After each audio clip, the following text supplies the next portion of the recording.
Paano gamitin ang Zoom sa BN application? Open nyo lang ang inyong BN application. At dito tap nyo lang itong plus icon na nasa kanang babang bahagi.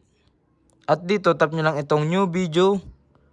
Then dito, manap lang kayo ng i-edit nyong video. Sample natin is itong video na ito. At tap lang natin itong next button sa baba. So antayin lang natin siya kasi nagko-compressing dahil high resolution yung ating na-select na video. At yan dito, scroll down nyo lang to hanggang sa makita nyo dito yung zoom. So ito yung zoom. Tap nyo itong zoom. At dito merong zoom out, merong zoom in, merong move right, merong move left, at merong move down, merong move up. So yan yung mga pagpipilan ditong mga zoom. So kayo na lang ang bahala mamili. Halimbawa natin i-zoom in.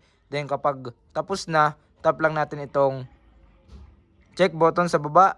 Successful na nating nagamit yung zoom in ng ating BN application.